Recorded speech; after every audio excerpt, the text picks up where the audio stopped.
नमस्कार साथियों, स्वागत है आपके अपने YouTube चैनल शिक्षा घर में। जैसा कि आप सभी को पता है कि आज हम केमिस्ट्री का पार्ट 3 पढ़ने वाले हैं। उससे पहले जो पार्ट 2 है वो हम पढ़ चुके हैं और पहली जो यूनिट है आपकी परमाणु और अणु के बारे में हम डिटेल से चर्चा कर चुके हैं। उसके बाद परमाणु की संरचना जो होती है, उसके विभिन्न जो मॉडल हैं उसके ऊपर हम चर्चा कर चुके हैं। आज हम बात करेंगे रासायनिक यौगिक के ऊपर। जो रासायनिक यौगिक है उनके ऊपर हम चर्चा करेंगे। उससे पहले देखिए दोस्तों, यहाँ पर आप टॉपिक देखकर अंदाज़ा लगा चुके हैं कि धातु, उपधातु और मिश्र धातु के बारे में हम थोड़ी सी जो है जानकारी प्राप्त करने की कोशिश करेंगे। और ऐसा हम क्यों कर रहे हैं उसका भी एक कारण है। देखिए दोस्तों, हमारे जो एलिमेंट है टोटल 118 है अवरोध सारणी के अंदर। हालांकि वर्तमान में जो है 126 से भी ज़्यादा एलिमेंट की खोज हो चुकी है, लेकिन जो हमें अभी तक पढ़ना पड़ता है वो 118 तत्वों के बारे में पढ़ना पड़ता है। उसमें से आपको पता है कि 91 जो तत्व है वो आपके धातु है। 91 तत्व जो है आपकी धातु है और जो 7 तत्व है वो आपकी उपधातु के अंदर आती है। यानी कि लगभग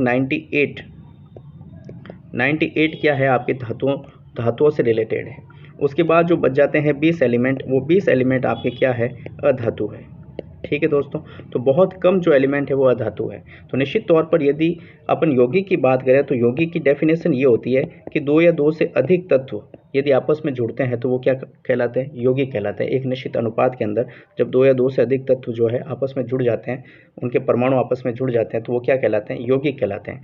तो यौगिक यदि तत्व ज़्यादा है, किसके ज़्यादा है, धातुओं के, तो निश्चित तौर पर यौगिक भी किसके ज़्यादा होंगे, धातुओं के ज़्यादा होंगे। तो निश्चित तौर पर हमें धातु के बारे में जो है थोड़ा सा पढ़ना पड़ेगा, क्योंकि इनके ही तत्व जो है हम आगे जाके, इनके ही यौगिक जो है आगे जाके हम पढ़ने वाले हैं। तो निश्चित तौर पर ये बेसिक सी जानकारी हमें पता होनी चाहिए और इससे रिलेटेड टॉपिक है तो निश्चित तौर पर हमसे यहाँ से भी क्वेश्चन पूछने की संभावनाएं बनती है, तो हमें इसको छोड़ना नहीं चाहिए। बेसिक से जानकारी है, शुरुआत करते हैं कि धातु क्या होती है। देखिए दोस्तों, कोई भी यदि तत्व होता है, कोई भी तत्व है और वो अपने इलेक्ट्रॉन का त्याग करता है तो वो धनावेशित हो जाता है। ठीक है दोस्तों, वो धनावेशित हो जाता है और इस प्रकार का जो तत्व होता है वो धातु कहलाता है। ठीक है दोस्तों, इस प्रकार का जो तत्व होता है धातु कहलाता है। यानी कि ऐसा तत्व जो इलेक्ट्रॉन को त्यागता है और धनायन का निर्माण करता है, क्या कहलाता है, धातु कहलाता है। ठीक है दोस्तों, सिंपल सी डेफिनेशन है कि जो धनावेश का निर्माण करेगा, धनायन का जो निर्माण करेगा वो क्या कहलाएगा, धातु कहलाएगा। ठीक है, उसके बाद इनके गुणों की बात करते हैं तो सबसे पहला जो गुण है वो है तन्यता। तन्यता का मतलब होता है कि किसी भी चीज़ को अगर हम खींचेंगे तो वो लंबा हो जाएगा। ठीक है, बीच में से ब्रेक नहीं होगा, टूटेगा नहीं। तो इस प्रकार का जो गुण होता है वो है तन्यता। जिस प्रकार से एक तार का निर्माण किया जाता है धातु से, उसे ही हम तन्यता कहते हैं। ठीक है दोस्तों, यानी कि खींचने पर टूटते नहीं है। उपयोग इनका क्या होता है इस गुणधर्म की वजह से कि हम धातु के तार बना सकते हैं, इनके तार का निर्माण किया जा सकता है। और दोस्तों, आपको जानकर हैरानी होगी कि 1 ग्राम जो सोना होता है, 1 ग्राम जो सोना होता है उससे आप 2 किलोमीटर लंबा तार बना सकते हैं। 2 किलोमीटर लंबा आप जो है तार बना सकते हैं 1 ग्राम सोने से। 1 तोले का 10वां भाग है ये। 1 ग्राम सोना क्या होता है, 1 तोले में 10 ग्राम होते हैं, तो उसका क्या है, 10वां भाग है। उससे आप 2 किलोमीटर लंबा क्या बना सकते हैं, तार बना सकते हैं। इतनी तन्यता सोने के अंदर पाई जाती है। तो जो मैक्सिमम तन्यता है वो किसके अंदर होगी, सोने के अंदर होती है। और सोने का जो सिंबल है उसे AU के नाम से जाना जाता है। ठीक है दोस्तों, इस प्रकार से ये तन्यता का गुण हुआ। दूसरी चीज़ आती है आपके पास आघात वर्धनीय। आघात वर्धनीय क्या होता है, यदि किसी भी धातु को अगर हम पीट के उसके चद्दर जैसा निर्माण कर देते हैं तो चद्दर बनाने की जो प्रक्रिया होती है उसे आघात वर्धनीयता कहते हैं। ठीक है दोस्तों, आघात वर्धनीय का मतलब हो गया कि धातु को पीट कर धातु बनाई जाती है। धातुओं को क्या पीट कर धातु बनाई जाती है, यानी चद्दर बनाई जाती है। मैक्सिमम जो आघात वर्धनीय धातु है वो भी सोना है। 1 ग्राम जो सोना होता है उससे आप 1 मीटर स्क्वायर की जो है क्या बना सकते हैं, चद्दर बना सकते हैं। इस प्रकार से आप देखेंगे तो ये जो चद्दर है एक 3D के अंदर, इसका यहाँ से भी जो लंबाई है 1 मीटर होनी चाहिए, ये भी लंबाई 1 मीटर होनी चाहिए और ये भी लंबाई 1 मीटर होनी चाहिए। तब जाकर के 1 मीटर स्क्वायर पतली आपकी क्या बनेगी, चादर का निर्माण होगा। 1 ग्राम चादर। ठीक है दोस्तों, 1 ग्राम सोने के अंदर कितनी चादर बना सकते हैं, तो आप बताएंगे 1 मीटर स्क्वायर की पतली चादर जो है बनाई जा सकती है। ठीक है दोस्तों, उसके बाद बात करते हैं धातु जो है विद्युत और ऊष्मा दोनों की चालक होती है। धातु जो है इसके अंदर विद्युत का भी चालन होता है और ऊष्मा का भी चालन होता है। लेकिन एक धातु इसके अपवाद के रूप में जानी जाती है जिसे हम सीसा या फिर लेड कहते हैं और इसे जो है PB के नाम से प्रदर्शित किया जाता है। PB से प्रदर्शित किया जाता है, इसका सिंबल जो होता है PB होता है। और ये एक अपवाद स्वरूप धातु होती है जिसके अंदर ना तो ऊष्मा का चालन होता है और ना ही ऊष्मा का चालन होता है। ठीक है दोस्तों, उसके बाद बात करते हैं धातु सामान्य ताप पर ठोस अवस्था में रहती है। धातु जो होती है सामान्यतः आपने देखा होगा, सोना देखा होगा, चांदी देखी होगी, लोहा देखा होगा, तांबा देखा होगा, पीतल देखा होगा, सभी की सभी ठोस अवस्था में होती है। लेकिन आपने पारा देखा होगा, लैब के अंदर। सामान्यतः हम देखते नहीं है, पारा जो है वो लिक्विड अवस्था के अंदर पाया जाता है। अति स्थितिजता का इसके अंदर जो है गुण पाया जाता है, जिस प्रकार से कांच के अंदर होता है। तो एकमात्र ऐसी धातु जो लिक्विड फॉर्म में पाई जाती है वो मरकरी होती है। यहाँ से क्वेश्चन पुट होने की संभावनाएं बहुत ज़्यादा होती है कि क्योंकि ये एकमात्र ऐसी चीज़ है, ठीक है। अपवाद वाली जो चीज़ें हैं वो वहाँ से क्वेश्चन पुट होने के थोड़े ज़्यादा चांस होते हैं। यानी कि आपसे ये भी पूछ सकता है कि ऐसी कौन सी धातु है एकमात्र जो विद्युत और ऊष्मा की जो है कुचालक है, तो आप बताएंगे सीसा। और उसके बाद आपसे पूछ ले कि ऐसी कौन सी धातु है जो ठोस अवस्था में नहीं रहती है या फिर द्रव अवस्था में रहती है, तो आप क्या बताएंगे, पारा और मरकरी। ठीक है दोस्तों, इसका जो है उपयोग आप थर्मामीटर के अंदर देखते हैं, जहाँ पर टेम्परेचर को नापने का उपयोग किया जाता है, वहाँ पर जो है इसका उपयोग किया जाता है। ठीक है दोस्तों, उसके बाद देखिए दोस्तों ये ट्रिक है। ट्रिक से पहले ये किसकी ट्रिक है वो देख लेते हैं। देखिए दोस्तों, जो सबसे हल्की धातु है वो होती है लिथियम। सबसे जो हल्की धातु है वो है लिथियम। सबसे भारी धातु होती है ओस्मियम। सबसे कठोर धातु होती है प्लेटिनम। प्लेटिनम दोस्तों सबसे महंगी धातु भी है, सोने से भी अगर महंगी धातु है तो वो आपकी प्लेटिनम है। ठीक है दोस्तों, प्लेटिनम बहुत महंगी आती है। उसके बाद जो नरम धातु है वो सोडियम। सिल्वर के समान नहीं दिखती है प्लेटिनम, लेकिन होती महंगी है। ठीक है दोस्तों, सबसे नरम धातु क्या होती है, सोडियम। सोडियम को आप चाकू से भी काट सकते हैं, चाकू की सहायता से काट सकते हैं। ठीक है दोस्तों, पनीर का टुकड़ा जिस प्रकार से होता है ठीक उसी प्रकार से सोडियम होता है। इसको केरोसिन में डुबा करके रखते हैं, क्योंकि ये स्वतंत्र अवस्था में जब रहेगी तो ज्वलनशील प्रकृति जो है शो करेगी। कारण इसका क्या है, क्योंकि ये अति क्रियाशील धातु है, बहुत ज़्यादा रिएक्ट करती है। इस वजह से इसको क्या है, केरोसिन के अंदर डुबा करके रखा जाता है। अब इनकी ट्रिक याद करने की सामान्यतः तो ये आप सभी को याद है कि हल्की धातु क्या है आपकी लिथियम है, भारी धातु ओस्मियम है, कठोर धातु क्या है प्लेटिनम है, और नरम धातु क्या है आपकी सोडियम है। लेकिन आपको याद नहीं होता है तो ये ट्रिक है सामान्य सी, उस ट्रिक को आप ध्यान रखें। ट्रिक ये है कि हेलो लीला, बॉयफ्रेंड आया, कप प्लेट और नरम समोसा लाया। हेलो से आपकी हो गई हल्की और लीला से हो गया आपका लिथियम। ठीक है दोस्तों, बॉयफ्रेंड देखो, बॉयफ्रेंड आएगा तो क्या लाएगा, भारी गिफ्ट लाएगा, और भारी गिफ्ट क्या लाया, ओसियम लाया। क्या लाया, आया से क्या हो गया, ओसियम हो गया। ठीक है, बॉयफ्रेंड, यहाँ पर बॉयफ्रेंड से आपको भारी याद रखना है। ठीक है, कब से आपका हो गया कठोर, क से कठोर, प्लेट से हो गया प्लेटिनम। ठीक है दोस्तों, नरम से हो गया नरम धातु, समोसा से हो गया सोडियम। ठीक है दोस्तों, इस प्रकार से ये आप ट्रिक याद रख सकते हैं कि हेलो लीला, बॉयफ्रेंड आया, कप प्लेट और नरम समोसा लाया। ठीक है, इस प्रकार से आप इन धातुओं को याद रख सकते हैं। ठीक है दोस्तों, उसके बाद गैलेनम धातु के बारे में थोड़ी सी चर्चा करते हैं कि गैलेनम धातु एकमात्र ऐसी धातु है जिसे आप हथेली के ऊपर रखेंगे तो ये पिघल जाएगी। इसका क्या गुणधर्म है, गैलेनियम एक धातु है जिसको आप हथेली के ऊपर रखेंगे तो ये क्या हो जाएगी, पिघल जाएगी। ठीक है दोस्तों, हथेली में रखने पर पिघल जाती है। उसके बाद देखिए दोस्तों, टाइटेनियम जो है इसे आप रणनीतिक धातु कहते हैं, रणनीतिक धातु कहते हैं। इसका कारण क्या है, क्योंकि जो इसके द्वारा जो है अस्त्र और शस्त्र यानी कि हथियार बनाने का काम जो है टाइटेनियम धातु के द्वारा किया जाता है। इस वजह से इसको जो है रणनीतिक धातु के नाम से भी जाना जाता है। उसके बाद जो हॉप मेटल है यानी कि आशा धातु, वो यूरेनियम को कहा जाता है। वो किसको कहा जाता है, यूरेनियम को कहा जाता है। और यूरेनियम प्रकृति के अंदर स्वतंत्र अवस्था में नहीं पाई जाती है, संयुक्त रूप से पाई जाती है। ठीक है दोस्तों, ये ध्यान रखें, प्रकृति के अंदर यूरेनियम जो है संयुक्त अवस्था में पाई जाती है, स्वतंत्र अवस्था में नहीं पाई जाती है। वाहनों की जो नंबर प्लेट है उसके अंदर रेडियम का यूज़ किया जाता है, या फिर आप सड़कों के ऊपर जो चेतावनियां देखते हैं कि आगे विकेट मोड़ है, ज़रा ठहर के चलिए, इस प्रकार के जो विज्ञापन बोर्ड लगे होते हैं वो रेडियम धातु के होते हैं। क्योंकि रेडियम धातु के ऊपर जब प्रकाश जाता है तो वो चमक उठते हैं, जो भी शब्द लिखे होते हैं वो चमक उत्पन्न करते हैं। इस वजह से जो है रेडियम धातु का उपयोग किया जाता है, ताकि जो देखने वाला होता है उसकी दृष्टि जो है उसकी तरफ आकर्षित हो। इस वजह से जो है रेडियम धातु का यूज़ किया जाता है। उसके बाद जो पटाखों की आतिशबाजी है, पटाखों की आतिशबाजी है, उसमें जो लाल सुर्ख रंग आता है वो आता है स्टेडियम की वजह से। स्टेडियम यानी एसआर, स्टेडियम यानी एसआर। ठीक है दोस्तों, इसकी वजह से जो है लाल रंग आता है। जबकि जो हरा रंग आता है, जो हरा रंग आता है वो आता है बेरियम की वजह से। देखिए दोस्तों, दो धातु होती है, एक होती है Ba और एक होती है Ba। ये तो है बेरियम, ये तो है बेरियम आपका, बेरिलियम। ठीक है दोस्तों, ये है बेरिलियम और ये है आपका बेरियम। ठीक है, तो हरा रंग किसकी वजह से आता है, आपकी बेरियम की वजह से आता है। और Be एक बेरिलियम धातु होती है। ठीक है दोस्तों, Be क्या होती है आपकी, बेरिलियम धातु होती है। तो आप ध्यान रखेंगे यहाँ पर बेरियम है, ये बेरियम दे रखा है यहाँ पर। अब देखिए दोस्तों, जिस टॉपिक का हमें इंतजार था वो आ चुका है, रासायनिक सूत्र। ठीक है दोस्तों, रासायनिक सूत्र या फिर रासायनिक यौगिक कह दो, उनके बारे में चर्चा करेंगे। सबसे पहले जो सिल्वर होती है, जिसे हम चांदी के नाम से जानते हैं, सबसे ज़्यादा सुचालक धातु होती है। ठीक है दोस्तों, इसका जो अयस्क होता है वो होता है अर्जेंट टाइट। देखिए, इसको याद करने की क्या ट्रिक है, चांदी जो होती है वो हमें अर्जेंटली टाइट चाहिए, अर्जेंट टाइट।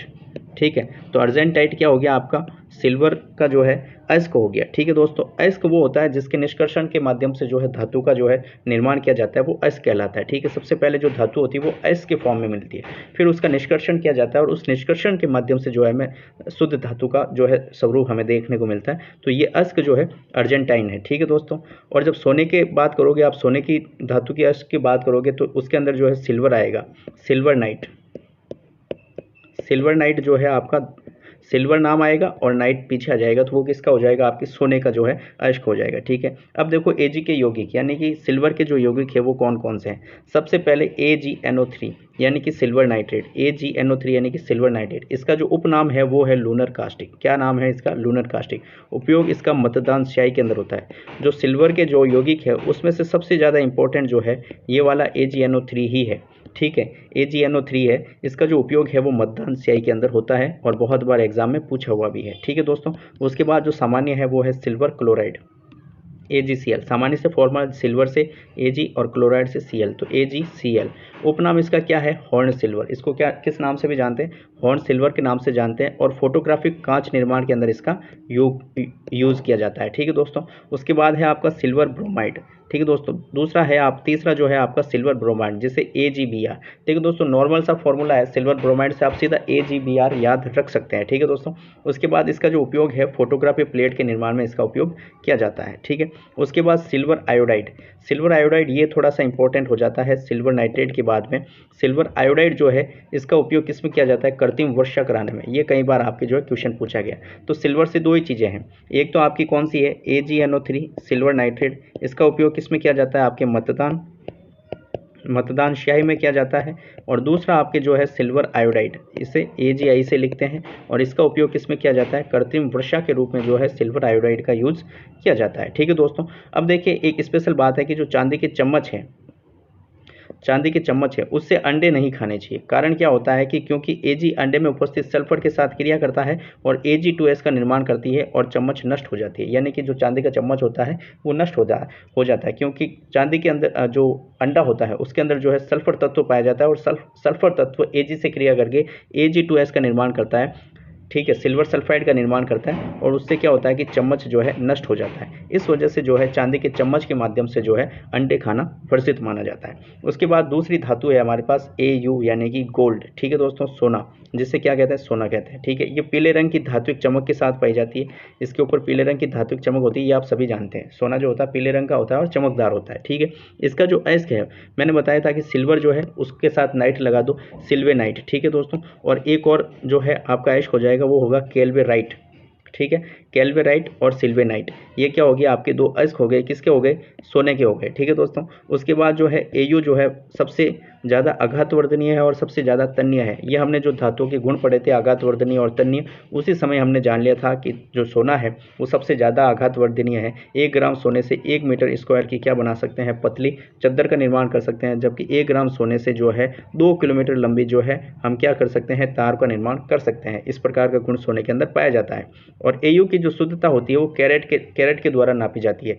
Au यानी कि सोने की जो शुद्धता होती है वो कैरेट में नापते हैं। 24 कैरेट सोना जो होता है सबसे ज़्यादा शुद्ध होता है, जिसे 100% शुद्ध सोने के नाम से जानते हैं। 18 कैरेट जो सोना होता है वो 75% शुद्ध होता है। 24 का यदि आप 75% निकालोगे तो 18 कैरेट आ जाएगा। ठीक है दोस्तों, यदि आप मैथ्स के स्टूडेंट हैं तो सामान्यतः याद रखें 100 कैरेट सोना, उसमें आप 24 कैरेट याद रखें। उसके बाद जो 75% शुद्ध मानेगा तो आप इसके 75% निकाल लो, 18 कैरेट आपके सामने निकल करके आ जाएगा। ठीक है, उसके बाद बात करते हैं कि आभूषण जो होते हैं, आभूषण में 22 कैरेट सोना होता है तथा शेष कॉपर प्लस एल्यूमिनियम की अशुद्धि मिलाई जाती है। देखिए दोस्तों, जो सोना होता है वो शुद्ध रूप से हमारे पास जो है आभूषण बनाए नहीं जा सकते। ठीक है दोस्तों, शुद्ध रूप से सोने के आभूषण नहीं बनाए जा सकते, इस वजह से कॉपर और एल्यूमिनियम की जो है उनके अंदर अशुद्धियाँ मिलाई जाती है। ठीक है दोस्तों, कॉपर और एल्यूमिनियम की अशुद्धियाँ मिलाई जाती है, ये आप ध्यान रखें। ठीक है दोस्तों, अब देखिए दोस्तों, अब जो सबसे इंपॉर्टेंट चीज़ है वो आपके सामने निकल के आई है कि मूर्खों का सोना किसे कहते हैं। कई बार एग्जाम में आया हुआ है कि मूर्खों का सोना किसे कहते हैं, तो वो होता है आयरन पाइराइट यानी कि FeS2। ठीक है। फेरस सल्फाइड जिसे कहते हैं उसे आयरन पाइराइट के नाम से जानते हैं और इसे मूर्खों का सोना कहा जाता है। ठीक है दोस्तों। उसके बाद यदि बात करें कृत्रिम सोना किसे कहते हैं, तो कॉपर और एल्यूमिनियम को आपस में मिला देते हैं तो रोल्ड गोल्ड का मेटल निर्माण होता है। रोल्ड गोल्ड नाम की एक मेटल का निर्माण होता है, धातु का निर्माण होता है, और उससे ही हम किसके नाम से जानते हैं, कृत्रिम सोना के नाम से। जो कॉपर होती है उसका भाग तो 90% होगा, और जो आपकी एल्यूमिनियम होगी उसका आपका 10% का भाग होगा। टोटल 100% जब ये धातु बन जाएगी तो उसे हम रोल्ड गोल्ड मेटल के नाम से जानेंगे, और यही क्या होता है, आपका कृत्रिम सोना होता है। ठीक है दोस्तों। उसके बाद इसका एकमात्र अयस्क है जो बहुत ही इंपॉर्टेंट है, ऑरिक क्लोराइड। ऑरिक क्लोराइड, ऑरिक से आपका Au हो गया, Cl2 आपका क्लोराइड से हो गया। ठीक है दोस्तों। तो ऑरिक क्लोराइड हो गया, इसका उपयोग जो है सर्प विषरोधी सुई बनाने में होता है। देखो दोस्तों, जब भी सांप काटता है तो वो हमारे आरबीसी के ऊपर अटैक करता है।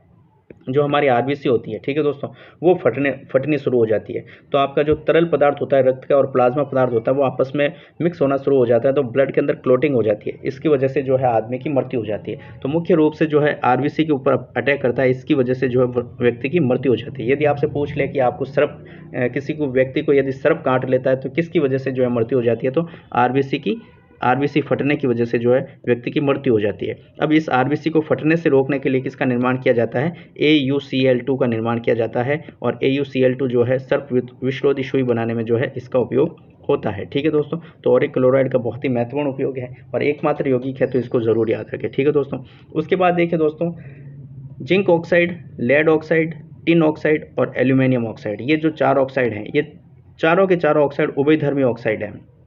उभयधर्मी वो ऑक्साइड होते हैं जो अम्ल की प्रकृति भी दर्शाते हैं और क्षार की प्रकृति भी दर्शाते हैं।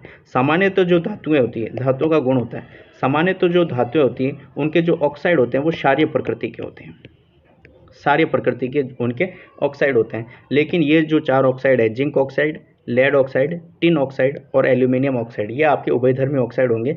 ये आपके अम्लीय प्रकृति भी दर्शाएंगे, ये आपके क्षारीय प्रकृति भी दर्शाएंगे। तो निश्चित तौर पर इन 4 चीज़ों को याद रखें कि कौन कौन से ऑक्साइड उभयधर्मी होते हैं। कभी कभार जो है सीधा पूछ लिया जाता है। ठीक है। उसके बाद हम बात करते हैं सोडियम की।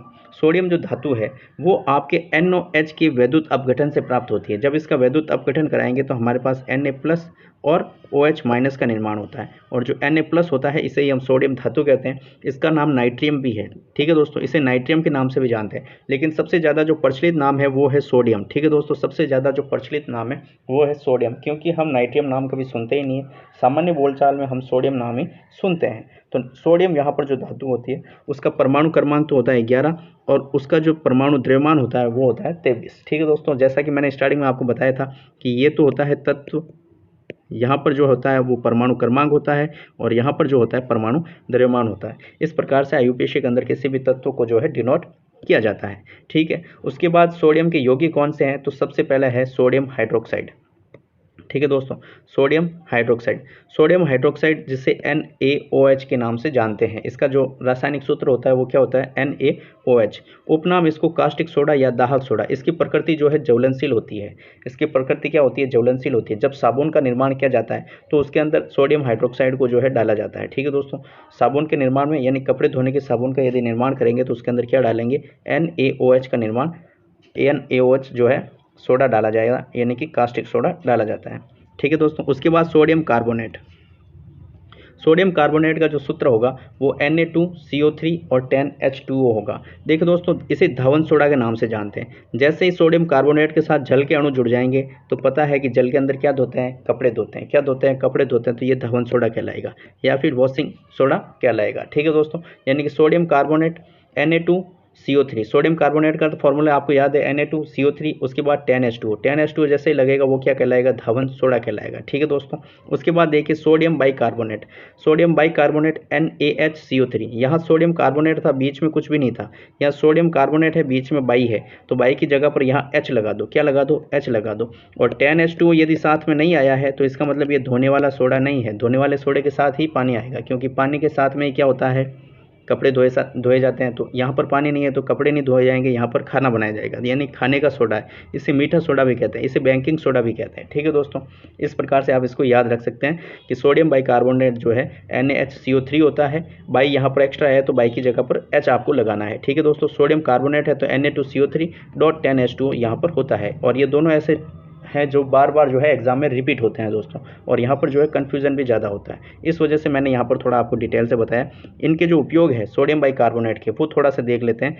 इनका जो उपयोग है वो बेकरी उद्योग के अंदर होता है। रोटी को अच्छी तरह फुलाने के अंदर जो है इसका उपयोग होता है। जो बेकिंग सोडा होता है वो फुलाने के अंदर जो है काफ़ी उपयोगफुल होता है। ठीक है, पेट की अम्लीयता दूर करने के लिए भी इसका उपयोग होता है। देखिए दोस्तों, जब एसिडिटी हो जाती है तो मुख्य रूप से मैग्नीशियम हाइड्रोक्साइड, जिसे आप मिल्क ऑफ मैग्नीशिया कहते हैं, उसका उपयोग किया जाता है। ठीक है दोस्तों, दुर्बल जो क्षार होते हैं उनका उपयोग किया जाता है। इसकी वजह जो आपने सुना होगा कि इनो जो आता है 5 मिनट में जो एसिडिटी दूर करता है, वो मैग्नीशियम हाइड्रोक्साइड ही उसके अंदर होता है। यानी कि दुर्बल क्षार का उपयोग किया जाता है एसिडिटी को दूर करने के अंदर। तो पेट की अम्लीयता यदि आपको दूर करनी है तो उसके अंदर आप जो है घर के अंदर यदि आपके पास मीठा सोडा पड़ा है तो आप उसका भी यूज़ कर सकते हैं। ठीक है दोस्तों, उसके बाद सोडियम क्लोराइड, जिसे आप नमक के नाम से जानते हैं, जिसे टेबल नमक, ठीक है दोस्तों, टेबल नमक के नाम से जानते हैं, या फिर साधारण नमक जो आप खाने के अंदर यूज़ करते हैं भोजन के अंदर, वो आपका सोडियम क्लोराइड होता है। ठीक है दोस्तों, उसके बाद सोडियम पेरोक्साइड। देखिए दोस्तों, यहाँ पर सोडियम पेरोक्साइड का सूत्र होता है Na2O2। यहाँ पर ऑक्सीजन लगी हुई है। ऑक्सीजन यदि वायु के अंदर होगी तो ऑक्सीजन यदि वायु के अंदर होगी तो वायु क्या होगी? शुद्ध होगी। वो हवा क्या होगी? शुद्ध होगी। तो इसका उपयोग हवा को शुद्ध करने के लिए ही होता है। देखिए, पनडुब्बी जहाज़ों अस्पतालों की हवा को शुद्ध करने में किया जाता है। पनडुब्बी जहाज़ों और अस्पतालों की हवा को शुद्ध करने के लिए किसका यूज किया जाता है? Na2O2, यानी कि जिसके साथ ऑक्सीजन लगी हुई होगी तो निश्चित तौर पर वो क्या करेगा? हवा को शुद्ध करेगा। ठीक है दोस्तों, इस प्रकार से आप इस ट्रिक से इसको याद रख सकते हैं। उसके बाद सोडियम नाइट्रेट, ठीक है, NaNO3, सोडियम नाइट्रेट, इसे चिल्ली साल्ट पीटर भी कहा जाता है। कारण क्या है कि चिल्ली जो देश है या फिर पेरू नामक जो स्थान है वहाँ पर जो है ये सबसे ज़्यादा पाया जाता है, इसलिए इसे चिल्ली साल्ट पीटर के नाम से जाना जाता है। ठीक है दोस्तों, इसका जो उपयोग है वो होता है आपके उर्वरक बनाने में। उर्वरक यानी कि खाद, खेतों के अंदर जो खाद दिया जाता है उसे आप उर्वरक के नाम से जानते हैं। तो उर्वरक निर्माण में इसका उपयोग किया जाता है। HNO3 के निर्माण में भी इसका उपयोग किया जाता है। ठीक है दोस्तों, अब बात करते हैं ग्लोबल साल्ट। ठीक है, ग्लोबल साल्ट क्या होता है? तो देखिए दोस्तों, इसका जो रासायनिक नाम है वो देखिए, पहले तो सोडियम सल्फेट होता है। ठीक है, Na2SO4 10H2O, ये इसका क्या हो गया? आपका रासायनिक सूत्र हो गया। Na2SO4.10H2 इसका रासायनिक सूत्र है।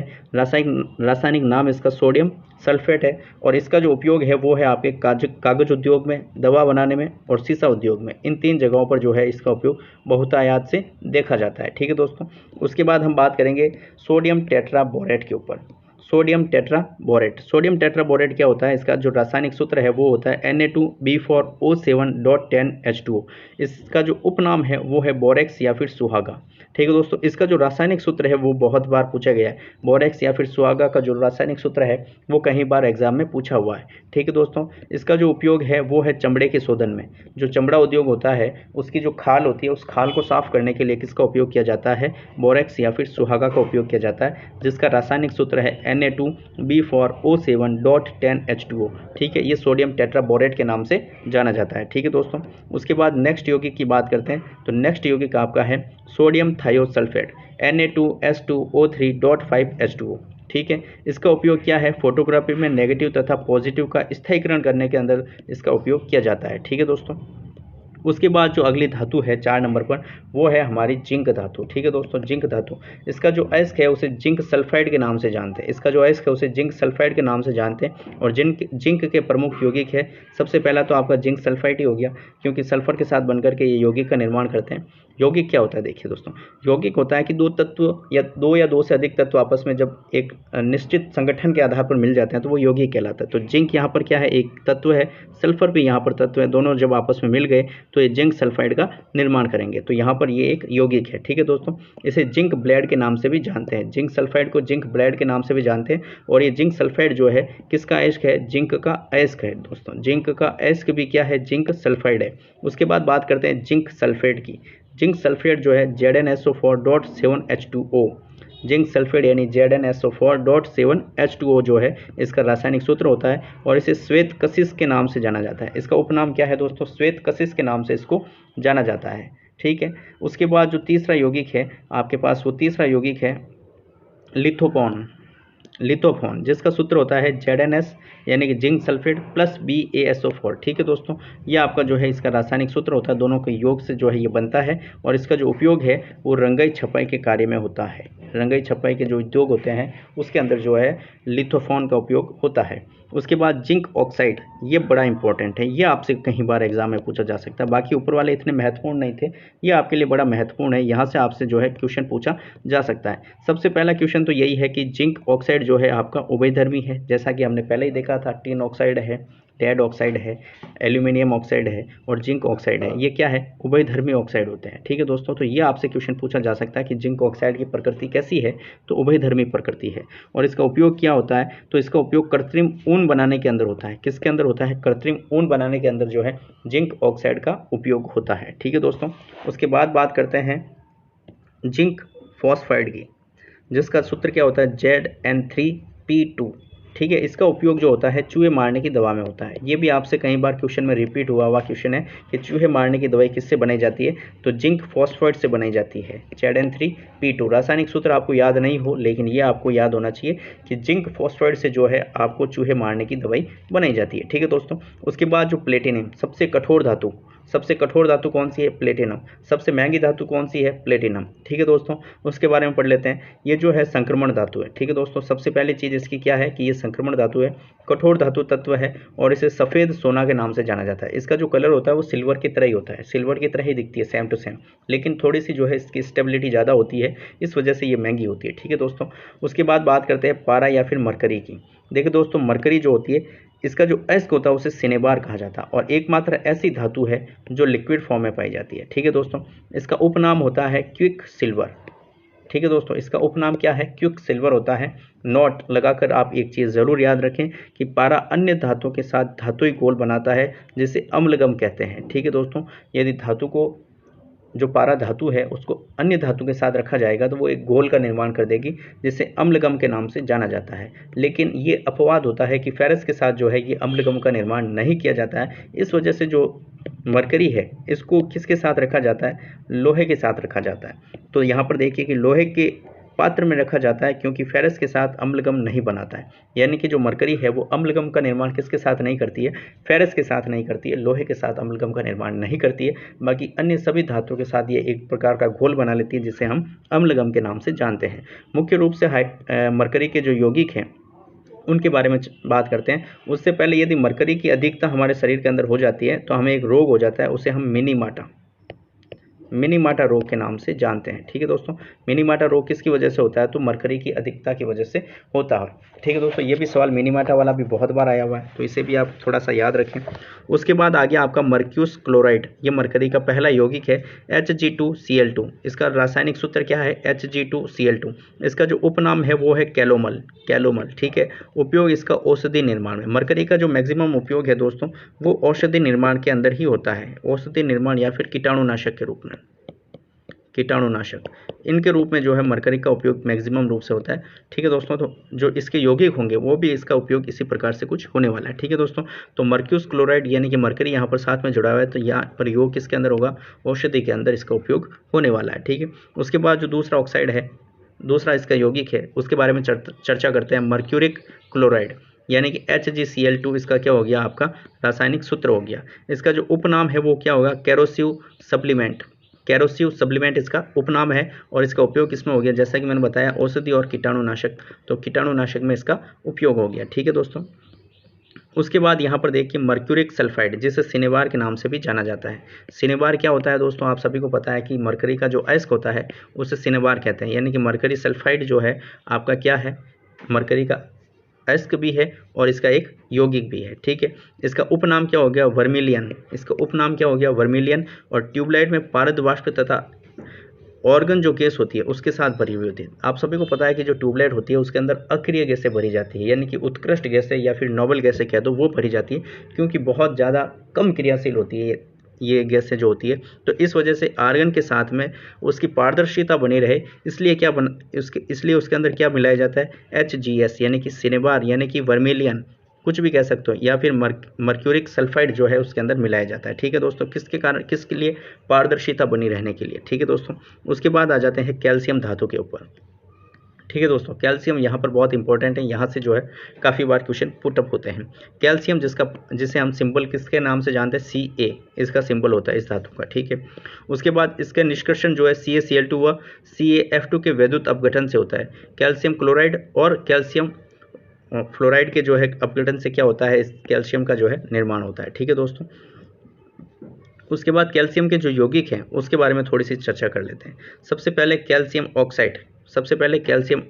ठीक है दोस्तों, इसे बिना बुझा हुआ चूना कहते हैं। इसे क्या कहते हैं, बिना बुझा हुआ चूना के नाम से जाना जाता है। कैल्शियम ऑक्साइड जो है इसे बिना बुझा हुआ यहाँ पर अन्य नाम है वो देख लीजिए, क्विक लाइम नहीं है, यहाँ पर लाइम होगा, लाइम यानी कि चूना। ठीक है, ताज़ा चूना भी कह सकते हैं, लाइम चूना भी कहते हैं, बिना बुझा हुआ चूना भी इसको कहा जाता है। ठीक है, बिना बुझा हुआ चूना आप याद रखें CaO, ये कई बार सीधा पूछा जाता है। इसका उपयोग जो है सीमेंट उद्योग के अंदर बहुत ज़्यादा किया जाता है। सबसे ज़्यादा यदि सीमेंट उद्योग के अंदर किसी तत्व की मात्रा होती है तो CaO की होती है, लगभग आपके जो है 60% के आसपास, 60% के आसपास उद्योग के अंदर आपके CaO यानी कि बुझा हुआ चूना जो है, बिना बुझा हुआ चूना जो है उसका उपयोग किया जाता है। ठीक है दोस्तों, उसके बाद जो है कैल्शियम हाइड्रोक्साइड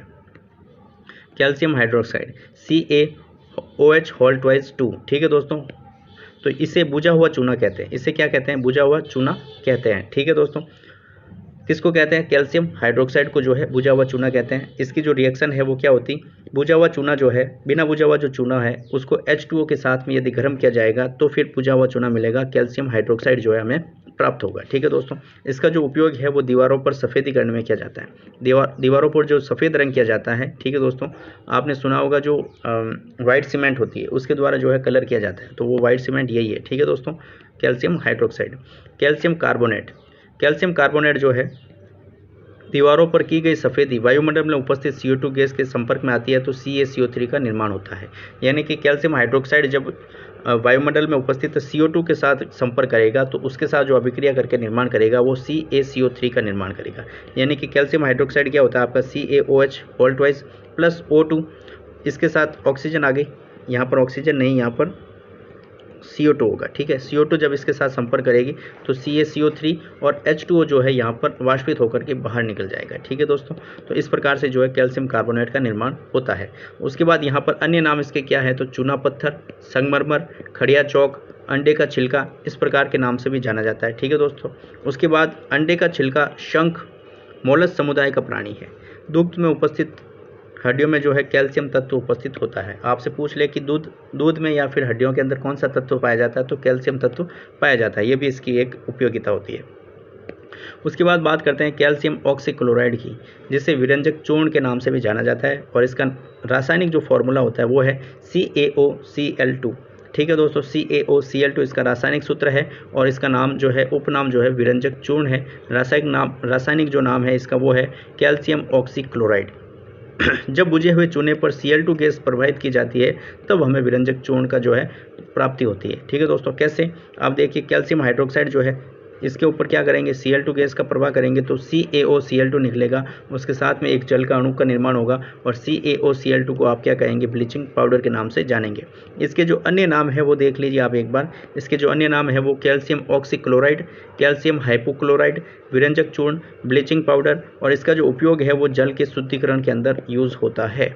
ठीक है दोस्तों, ब्लीचिंग पाउडर का उपयोग कहाँ होता है, तो जल के शुद्धिकरण में इसका उपयोग किया जाता है। उसके बाद जो है कैल्शियम सल्फेट डाइहाइड्रेट, जिसे हम जिप्सम के नाम से भी जानते हैं। जिप्सम एकमात्र ऐसा तत्व है जो सीमेंट के जो जमने की दर है उसको कम करता है। सीमेंट उद्योग के अंदर इसका उपयोग किया जाता है और जो है ये जमने की दर होती है, सीमेंट जब जमती है तो तीव्र गति से ना जम जाए, तीव्र गति से यदि वो जमेगी तो उसके अंदर दरारें आ जाती है। इन दरारों को कम करने के लिए किसका उपयोग किया जाता है, यहाँ पर जिप्सम का उपयोग सीमेंट के अंदर किया जाता है। ठीक है दोस्तों, उसके बाद इसका उपयोग कहाँ किया जाता है, तो उर्वरक निर्माण में, यदि कि खाद जो बनाए जाते हैं उन खाद के निर्माण में भी इसका उपयोग किया जाता है।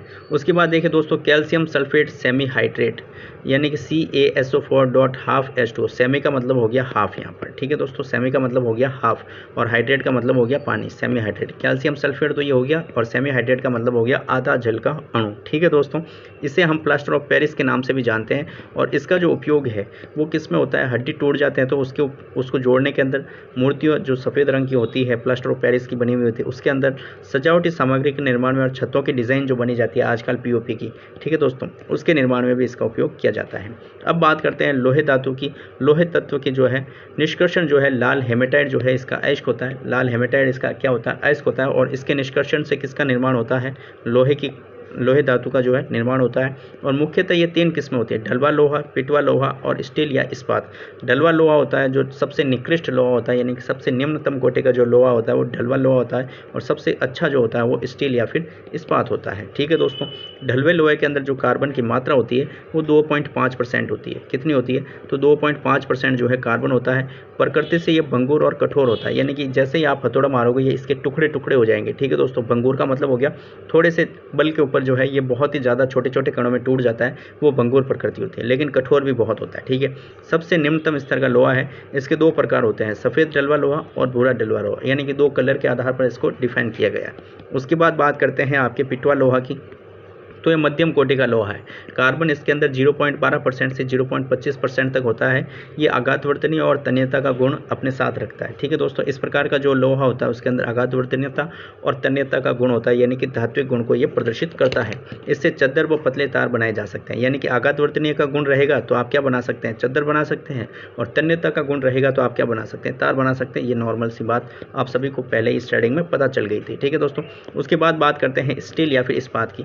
तो ये सबसे उच्च कोटि का लोहा होता है। इसके अंदर जो कार्बन है 0.25% से 1.5%, यानी कि 1.5% तक पाया जाता है। इस पर जंग नहीं लगता है। ये इसकी बड़ी महत्वपूर्ण बात है कि स्टील या फिर इस्पात जो होता है उसके ऊपर जंग नहीं लगता है, ठीक है दोस्तों।